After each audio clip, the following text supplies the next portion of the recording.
Hey guys, welcome back to FurnaceClans. Well, we just had another death from the combat that we just had in the Trader's Corridor. 002, one of our off-duty military who was part of the Iron Arrows, just succumbed to infection because ITG and my other surgeons couldn't get around to suturing him up before he died. How joy. Anyway, he's down. We'll dump his body shortly. In other news, not much. We've started some seal production. If we come up here, we've expanded out, covering the edge of the world, another section basically. Cloud of dust came through, so everybody got sick for a little bit, but not too bad. And other than that, we're just kind of humming along. My tree farm is taking its sweet time trying to actually get trees in it. I've got tons of little ones, but not many that's grown up yet. And I'm starting to need some lumber again because I'm in the middle of making a giant ash repository because I almost ran out of soap. So we'll be doing that for a bit. Bring you back shortly.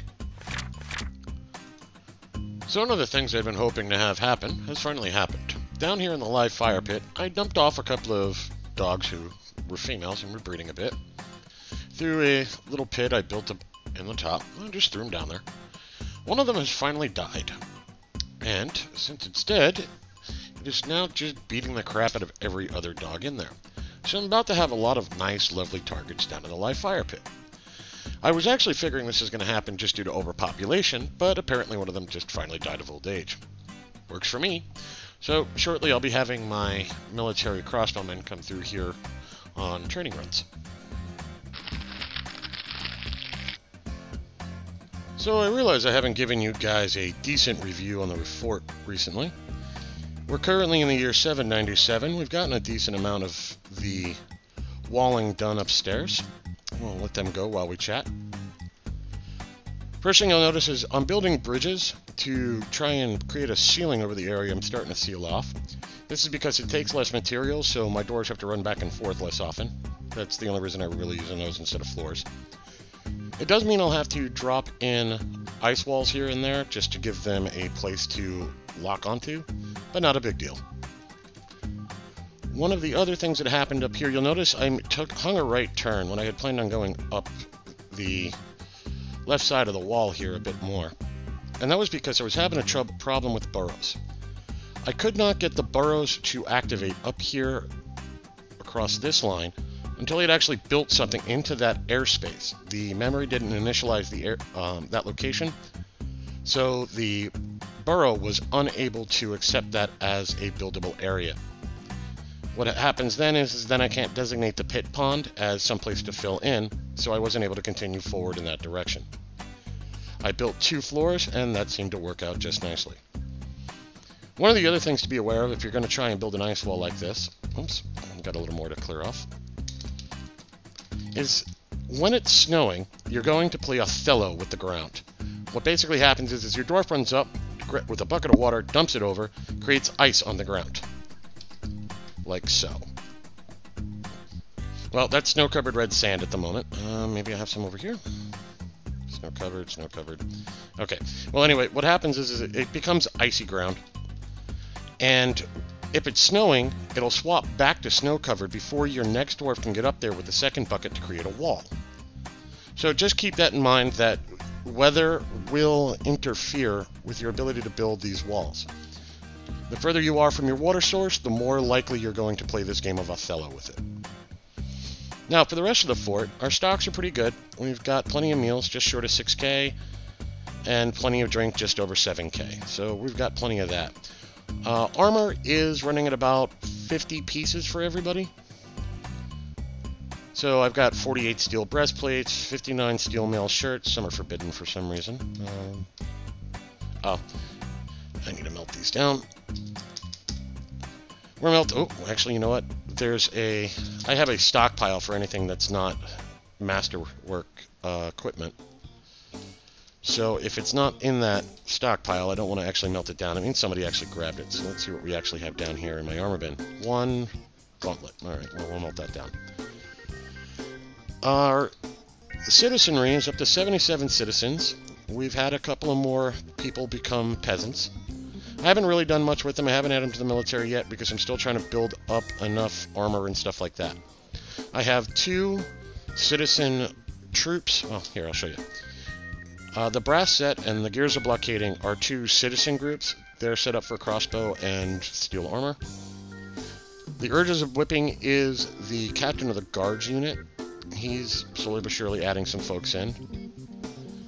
And iron arrows is the main combat unit, as you guys have seen me use. Lumberjack and miners are just to make sure that I don't take one of my miners or one of my lumberjacks and stick them into an actual squad. It's just so when, if I come over here and I'm looking around, you'll notice up here it says what squad they're in.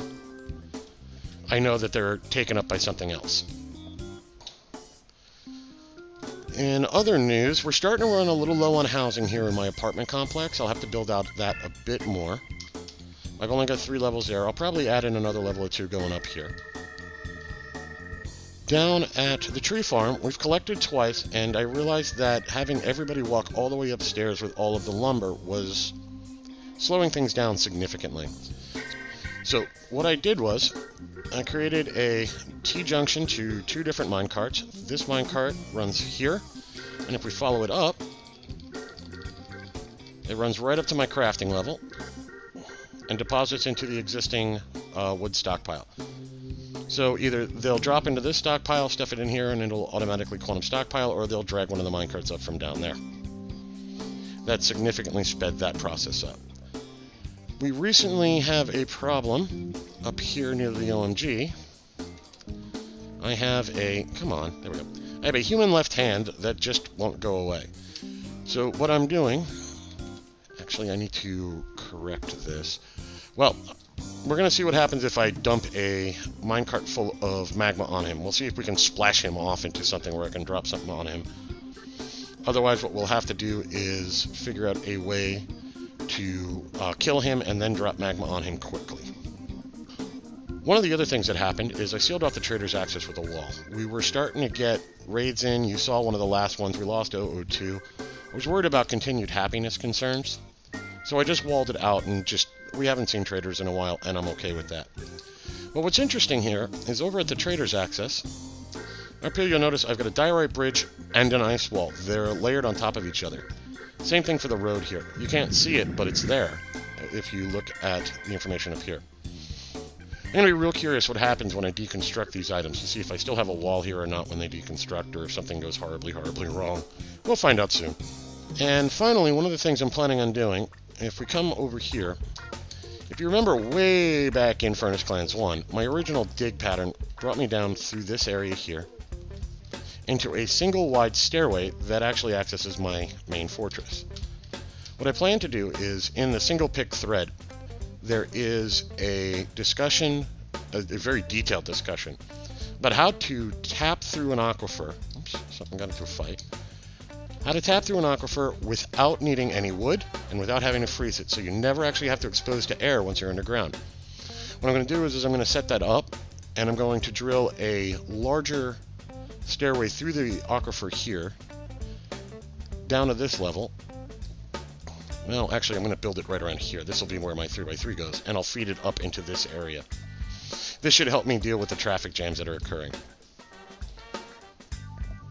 Other than that, we're pretty much just trucking along. We're trying to get these walls finished off.